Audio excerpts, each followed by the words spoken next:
오늘 영상은 저희가 외장재에 대해서 얘기를 나눠볼까 합니다. 외장재를 그러면은 왜 선택을 하게 될까요? 사계절이 있다 보니까 기후 조건을 고려하지 않을 수가 없어요. 그러한 것들을 견딜 수 있는 내구성이 필요하고요. 아무리 기능적으로 좋다고 한들 내 마음에 건축주분이 봤을 때 미적으로 충족이 안 된다 그러면 그 자재는 사용할 수 없겠죠. 이런 장점이 많은 빅슬랩 포세린 타일을 염두에 두고 계신 건축주분이라면 제가 팁을 하나 살짝 드릴게요.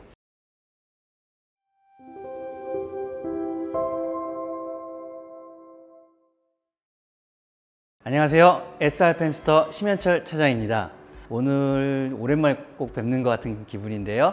오늘 영상은 저희가 외장재에 대해서 얘기를 나눠볼까 합니다. 우리 집을 설계하거나 디자인할 때 가장 눈에 먼저 보이는 것은 사실 외장재라고 할 수 있죠. 그러한 외장재의 종류도 상당히 많습니다. 목재라 그러면 여러분들 지나다니다 많이 보셨을 거예요. 최근에 목재 수종도 어마어마하게 다양하죠. 근데 그걸 여기서 그 수종까지 얘기하기는 너무 자세할 것 같고요. 일단은 목재가 외장재로 사용된다는 거 먼저 말씀드리고요. 그리고 사이딩도 사실 여러 가지 종류가 있죠. 예전에 이제 주택에서 많이 보였던 시멘트 사이딩 또는 요즘에 이제 관리라든지 이런 것들을 편하게 하기 위해서 세라믹 사이딩도 많이 사용이 되고 있고요. 그러한 사이딩 종류가 있고요. 그 다음에 또 조적류의 외장재도 많죠. 네, 벽돌을 하나하나 쌓아서 외장재로 만든 조적류의 외장재도 있고요. 조적 느낌이 나는, 즉 이제 파벽돌이라 그러죠. 완전한 그 조적 벽돌 한 장이 아니라 커팅된 단면을 이용해서 벽에 붙여서 사용하는 파벽 재질도 있고요. 그리고 고급스러운 느낌을 표현하고자 할 때 많이 사용되는 것이 이제 석재류가 또 있어요. 그리고 최근에 제가 영상에서 자주 소개해 드렸었죠. 저희가 판매하고 있는 세라믹 포세린 타일도 외장재로서 크게 각광을 받고 있습니다. 이렇게 여러 외장재가 있는데 외장재를 그러면은 왜 선택을 하게 될까요? 외장재를 선택할 때는 건축주분 성향에 따라서 선택하는 여러 가지 요소가 있을 수 있겠지만 사실 가장 중요한 요소들을 몇 가지 생각해 보면요. 사계절이 있다 보니까 기후 조건을 고려하지 않을 수가 없어요. 그러한 것들을 견딜 수 있는 내구성이 필요하고요. 물론 당연히 건물의 용도에 맞게 내가 우리 집이 주택이냐 아니면 상업적인 건물이냐 어떤 그러한 건물의 용도에 맞는 외장재의 선택도 필요하고요. 유지 관리에 대한 부분도 굉장히 큰 요소라고 할 수 있죠. 그러한 부분도 외장재 선택에 굉장히 중요한 요소고요. 마지막으로 미적인 요소를 배제할 수 없겠죠. 아무리 기능적으로 좋다고 한들 내 마음에 건축주분이 봤을 때 미적으로 충족이 안 된다 그러면 그 자재는 사용할 수 없겠죠. 지금 말씀드린 이런 여러 가지 요소들이 합쳐져서 외장재를 선택하게 되는데요. 이 홈페이지를 보면서 외장재 종류와 그 다음에 저희 포세린 타일이 적용했을 때 어떠한 디자인을 표현할 수 있는지 얘기를 나눠보도록 하겠습니다. 지금 보고 있는 건축물의 외장재를 보시면 목재가 이제 포인트로 사용이 되었는데요. 목재의 장점을 보면 보이는 것처럼 따뜻한 느낌을 주기 때문에 이제 그러한 따뜻한 느낌을 원하시는 건축주가 선택하고요. 그 다음에 목재의 특징 중에 하나가 친환경적인 재료라고 볼 수 있잖아요. 그러한 부분을 선호하시는 분들이 사용하시면 좋을 것 같아요. 단점이라고 뽑는다면 아무래도 손이 많이 가겠죠. 목재 같은 경우에는 주기적으로 칠을 새로 해주셔야 처음에 목재 상태를 지속적으로 유지가 가능하다는 점이 있고요. 그리고 두 번째로 간략하게 소개해드릴 외장재는 시멘트 사이딩이라고 예전에 많이 사용을 했죠. 사이딩의 종류예요. 시멘트 사이딩 같은 사이딩의 가장 큰 장점은 설치가 용이하다는 거죠.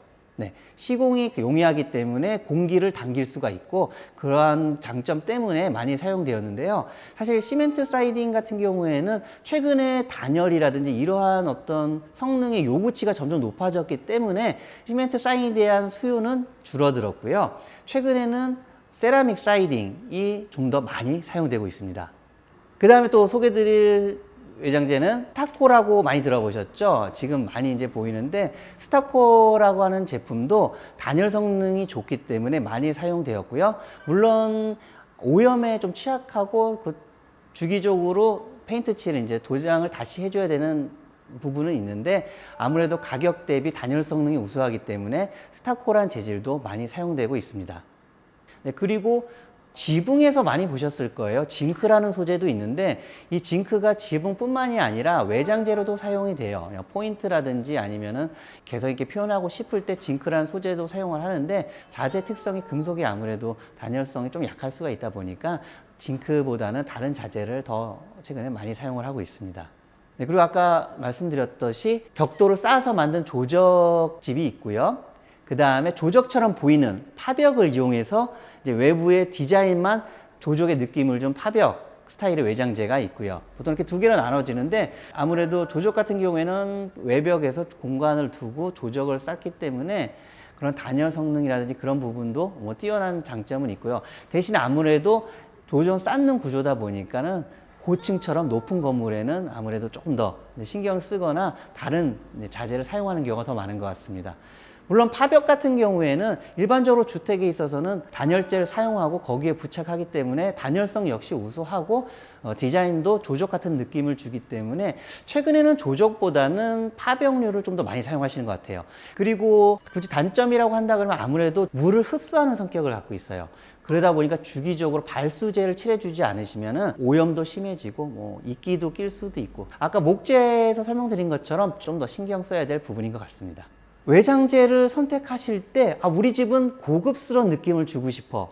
가장 먼저 떠올리는 외장재 중 하나가 석재입니다. 뭐 라임스톤이라고 해서 가장 많이 사용되는 것 같은데요. 이러한 석재류들이 건물의 외장을 굉장히 모던하고 디자인을 깔끔하게 만들어서 고급스러운 이미지를 표현하는데 가장 좋은 자재로 사용이 되고 있어요.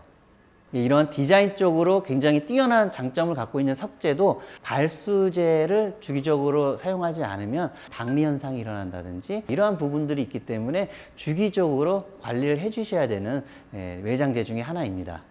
이러한 석재의 장점은 가져오고 신경을 덜 쓸 수 있는 소재는 없을까라고 생각했을 때 추천드릴 수 있는 자재가 저희 빅슬랩 포세린 타일이 그러한 장점을 다 어우를 수 있는 자재라고 말씀드릴 수가 있습니다. 그 이유는 일단 빅슬랩 포세린 타일은 첫 번째 고온에서 제작이 되기 때문에 일단 물을 흡수하는 흡수성 자체가 굉장히 낮아요. 내수성이 뛰어나다는 그러한 장점을 갖고 있고 또 하나 포세린 타일의 장점인 고강도의 특징을 그대로 갖고 있어요. 그래서 뭐 박리 현상이라든지 끝부분 엣지면이 떨어진다든지 이제 그러한 부분을 보기가 어렵죠.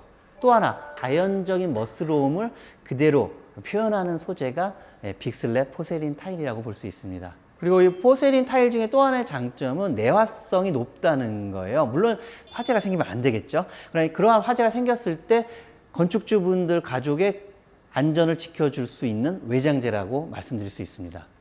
그러면 제가 지금 강력하게 추천을 드린 저희 빅슬랩 포세린 타일이 어떠한 건축물에 좀 더 잘 어울릴지 그러한 부분들을 간략히 설명을 드리도록 하겠습니다.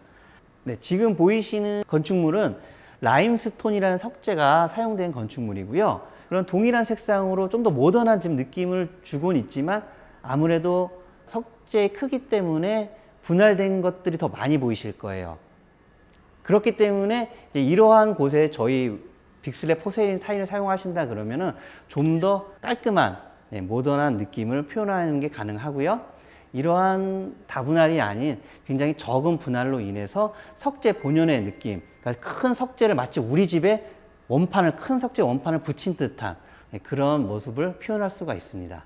지금 보고 있는 외장재는 저희 빅슬랩 포세린 타일이 시공된 건축물이고요. 보는 것처럼 아까 라임스톤에서 많이 분할되어 있던 모습이 어떻게 보면은 더 분할이 적어졌기 때문에 보이지가 않죠. 그렇기 때문에 밝은 계통을 썼을 땐 더 전체적으로 단일한 유닛에 밝은 느낌을 줄 수가 있고요. 최근 트렌드를 봤을 때 좀 더 단순하고 모던하고 깔끔한 이미지를 표현하고자 하는 니즈를 봤을 때는 저희 빅슬랩 포세린 타일이 그러한 것을 니즈를 충족시킬 수 있는 좋은 자재라고 생각이 듭니다. 이런 장점이 많은 빅슬랩 포세린 타일을 염두에 두고 계신 건축주분이라면 제가 팁을 하나 살짝 드릴게요. 타일의 모양이 정사각형이 아니기 때문에 이거를 가로로 배치하느냐 세로로 배치하느냐에 따라서 굉장히 건축물의 또 디자인이 살짝 느낌이 다를 수가 있어요.